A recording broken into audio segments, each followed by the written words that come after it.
Good morning dear student. आज हम लोग क्लास 8 में लेसन 8 है हमारी हिंदी पाठ्य पुस्तक का, जिसका नाम है क्षमाशीलता। ये एक कविता है। ये जो कविता है ये प्रख्यात कवि रामधारी सिंह दिनकर द्वारा लिखित है।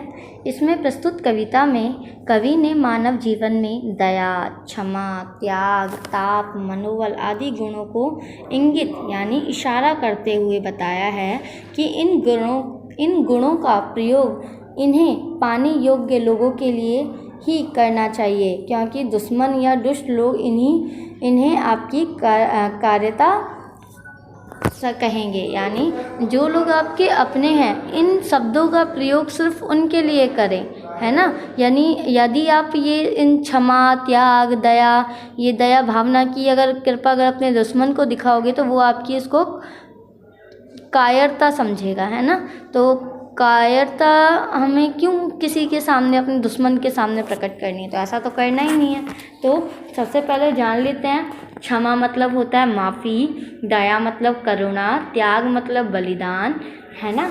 तो इन शब्दों का प्रयोग हमें हमेशा सिर्फ अपने प्रियजनों के लिए ही करना चाहिए। दुष्ट लोगों के आगे हमें इन शब्दों का प्रयोग नहीं करना चाहिए, इसमें कवि कहते हैं।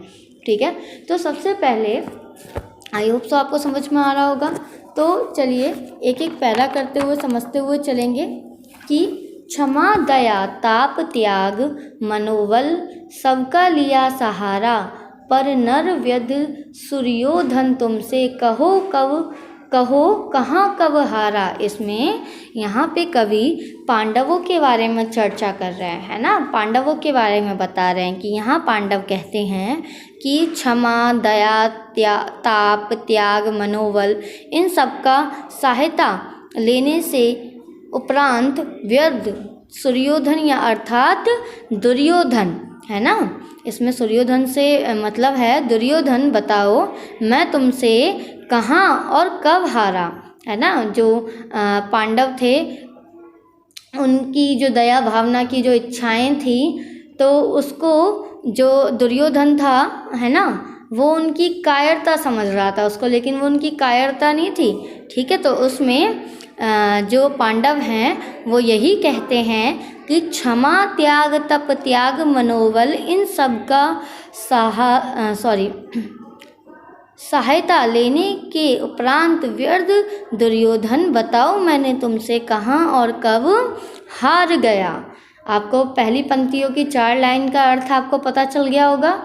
क्षमाशील हो रिपु समक्ष, तुम हुए विनित जितना ही, दुष्ट कौरवों ने तुमको कायर समझा उतना ही।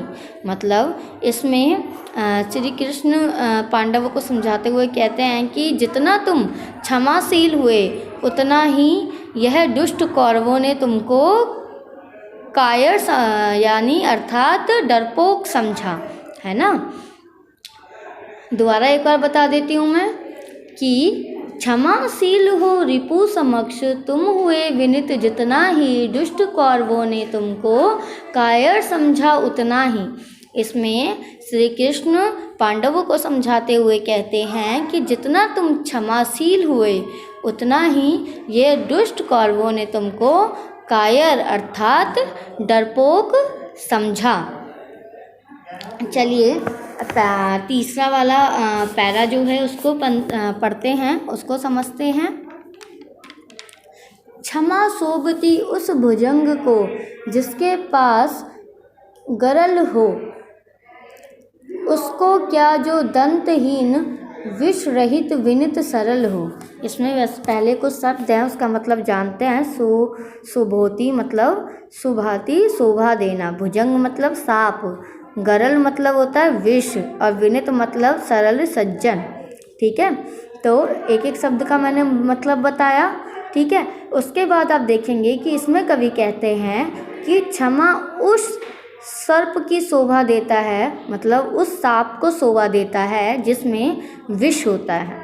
ठीक है, उसको नहीं जो दंतहीन यानी बिना दांत के हो, विष रहित जिसमें विष ना हो, विनित अर्थात सरल स्वभाव का होता है।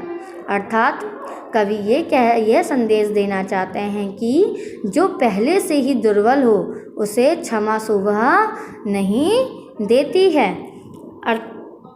एक बार दोबारा मैं बता देती हूँ। इसमें कवि ये कहते हैं कि क्षमा उसी साग को शोभा देती है जिसमें विष होता है ना, जिसमें जहर होता है, उसको नहीं जो बिना दांत वाला हो, विष रहित जिसमें विष ना हो, विनित मतलब अथवा सरल स्वभाव का होता है। अर्थात कवि इसमें ये संदेश देना चाहते हैं कि जो पहले से ही दुर्बल हो उसे क्षमा शोभा नहीं देता है। चलिए, 3 दिवस तक पंथ मांगते रघुपति सिंधु किनारे, बैठे पढ़ते रहे छंद अनुनय के प्यारे प्यारे। इसमें इन पंक्तियों के माध्यम से कवि ये कहना चाहते हैं कि 3 दिनों तक जो श्री राम जी हैं वो पथ के किनारे है ना, जो नदी का जो किनारा होता है, प्रभु राम पथ मांगते यानी रास्ता मांगते हेतु सिंधु नदी के किनारे बैठकर मीठे स्वर में छंद पढ़ते रहे। अर्थात विनम्रता के साथ प्रभु राम समुद्र को पथ हेतु निवेदन करते रहे, लेकिन समुद्र ने पथ नहीं दिया। लेकिन जब उन्होंने अपनी शक्ति का सहारा लिया तो उनके कदमों में वो पथ बिछ गया। ठीक है, तो ये आज आपने 4 पंक्तियों का अर्थ आपने समझा है। आप इसको अच्छे से एक बार रीड आउट करेंगे और इसका अर्थ आप अच्छे से समझेंगे। ठीक है, फिर आगे के जो 4 पैरे बचे हैं वो हम अपनी आगे की वीडियो में करेंगे। तो आज के लिए इतना ही। आप इसको केयरफुली अच्छे से रीड करें और पढ़ें, समझें। धन्यवाद।